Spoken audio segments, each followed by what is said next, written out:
सबसे छोटी प्राकृतिक संख्या 1 है और इसकी सबसे बड़ी प्राकृतिक संख्या नहीं होती है। उसी प्रकार से पूर्ण संख्या में सबसे छोटी पूर्ण संख्या जो है 0 होती है और सबसे बड़ी पूर्ण संख्या नहीं होती है। अब ये संख्याएं आगे चल करके दो भागों में बटा हुआ है। इन संख्या को हम दो भागों में बांट करके पढ़ते हैं, पहला भाज्य और दूसरा अभाज्य। अब हम भाज्य के बारे में जानेंगे। भाज्य संख्या यानी कटने वाला।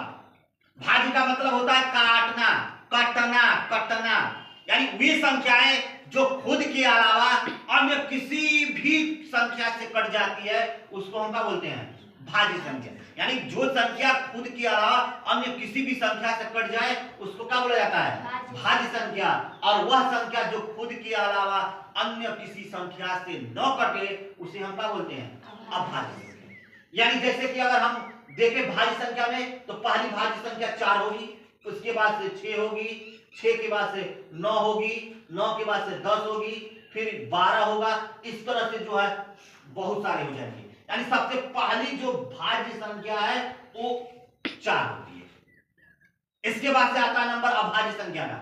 अभाज्य संख्या वह संख्या जो खुद के अलावा अन्य किसी से न कटे उसे हम बोलते हैं अभाज्य संख्या।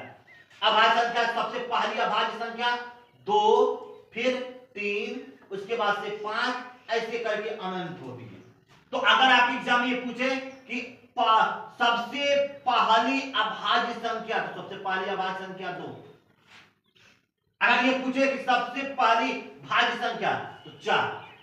अब आपके दिमाग में ये चलता होगा कि इन दोनों में तो एक है ही नहीं, जबकि एक संख्या है।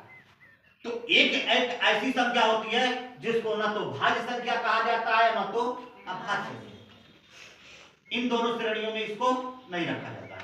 अब दूसरी चीज बीजी संख्याएं।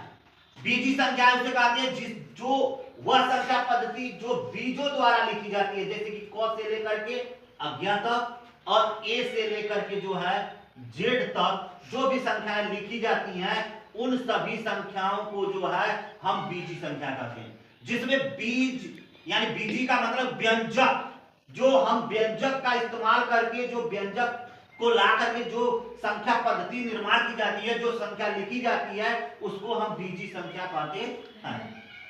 अब देखिए बीजी संख्याओं में बीजी संख्या जो है दो भागों में होती है, एक अचर संख्या और एक चर संख्या। तो अचर संख्या किसे कहते हैं, अचर संख्या जिसका मान कभी बदलता न हो।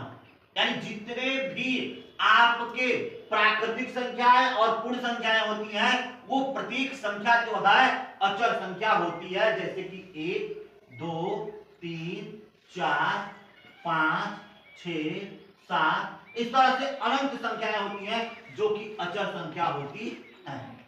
अब हम जानेंगे चर संख्या के बारे में। चर संख्या जिसका मान हमेशा बदलता हो। अभी हम लिखे कि x बराबर 5, कभी हो जाए कि x बराबर 24 हो जाए, कभी x बराबर 100 हो जाता है। यानी इसकी मान क्या होती रहती है, बदलती रहती है। कभी a लिखा जाएगा तो a बराबर 8, फिर a बराबर 5। इस तरह से इनकी संख्याएं हमेशा क्या होती रहती हैं, बदलती रहती हैं। यानी जब भी किसी भी संख्या मतलब वह संख्या